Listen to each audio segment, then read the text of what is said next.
জীবন যে কত কষ্টের হতে পারে তা বোঝা যায় মাত্র ১৪ বছর বয়সী কিশোর নাজমুলের দিকে তাকালে। রাত হলে ঠাঁই মেলে ছোট্ট ঘরে, আর সকাল হলেই বাঁশবাগানে শিকলের সঙ্গে সারাদিন বেঁধে রাখা হয় তাকে। আর এভাবেই কাটছে নাজমুলের জীবন। ১১ বছর আগে পৃথিবী থেকে বিদায় নিয়েছেন মা, আর অভাবের সংসারে রেখে গেছেন ৬ সন্তান। একে একে ৩ ভাই ও ২ বোন বিয়ে করে আলাদা সংসার করলেও নাজমুলের ঠাঁই হয় বাবা ও বৃদ্ধা দাদির কাছে। আর সেই থেকেই শিকলবন্দি জীবন কাটছে নাজমুলের। ৩ বছর ধরে আনন্দ হয়েছে, নানার বাড়িতে আসা হেঁটে আমরা নিয়ে বসছি। মা মারা গেলে হয় নিয়ে এলে হয়তো আমরাই ভরণ পোষণ করতেছি। আর বাসে সারাদিন গাড়ি চালায়, আবার রাত্রে ১২টা ১টায় আহে। কিসার মতো করার ক্ষমতা নাই। গর্ভে থেকে পাগল, এই পাগল পানার খুব কষ্ট হয়েছে। ওনাদের বাপে হলো ভ্যান চালাইয়া খায়, পালতে পারে না।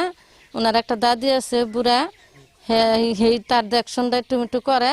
টাঙ্গাইলের মধুপুর উপজেলার আলুকদিয়া ইউনিয়নের বাদে গাঙ্গাইল গ্রামের তালেবালির ছেলে নাজমুল।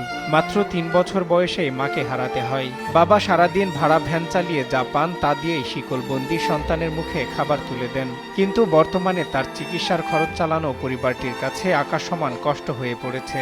জন্মের তো নির্ণয় এইরকম সাইডা দিলে পরে মনে করেন যে অনেক দূর দূরান্ত জায়গা, আমার আর্থিক অবস্থা খুব খারাপ। সেই জন্য বাইন্দা থুয়া দিয়ে কামাই উজারের একটু চেষ্টা করি।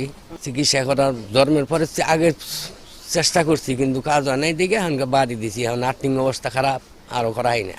আমি পায়খানা প্রস্রাব করে হাড়ি আন দিয়ে খাওয়াই, কাউ গোসল ধোয়াই। আমারই কষ্ট। এই দেশে দেশে ঘুরে ঘুরে ঘুরে হাতে হাতে আনি। অরবার হয়েছে আবার গাড়িতে নিয়ে জায়গা হারাই, জায়গা পাওয়া যায় না। শাস্তি আমি তো করতেছি, সবই করতেছি। মায়ের স্নেহ শূন্যতায় বেড়ে ওঠা নাজমুলের চিকিৎসা করানো দরিদ্র বাবার একার পক্ষে সম্ভব নয়। তাই বিত্তবানদের সহযোগিতার হাত বাড়িয়ে দেওয়ার প্রত্যাশায় দিন গুনছেন পরিবারটি। টাকা পয়সা নাই, আমরা চিকিৎসা করা হয় না। অনেক অভাব, আপনাকে মেলা একটু সহযোগিতা করে যদি পাগলটারে ভালো করে দিহেন, এটাই আমরা চাই। নাজমুলের চিকিৎসা সহ পরিবারটির পাশে দাঁড়াতে বিত্তবানদের অনুরোধ জানিয়েছেন স্থানীয়রা। কোনো চিকিৎসাও করতে পারে না, কোনো আর্থিক ওর কোনো নাই আর কি। একবারে গরিব মানুষ। ইয়ার যদি সরকার তারে কোনো আর্থিকভাবে কিছু দান টান করে মোটামুটি আর কি চিকিৎসা করতে পারে, এটা কামনা করি। ওরা অত্যন্ত দুস্থ, গরিব, অসহায় বলা চলে। ওর বাপে ভ্যান চালায় খায়। তো যদি সরকার থেকে যদি কোনো অনুদান দেওয়া হয় তাহলে হয়তো ওকে সুস্থ করা যাইতে পারে। বা কেউ উচ্চবিত্তশালী কেউ যদি ওকে সহযোগিতা করতে চায়, সেটাও করতে পারে। এদিকে পরিবারটিকে সব ধরনের সহযোগিতার আশ্বাস দিয়েছেন উপজেলা নির্বাহী কর্মকর্তা। সে আসলে 3 বছর যাবৎ তার পিতামাতা শিকল দিয়ে বেঁধে রাখছে, এবং ইতিমধ্যে সে সমাজসেবা অধিদপ্তরের আওতায় প্রতিবন্ধী ভাতাও পাচ্ছে।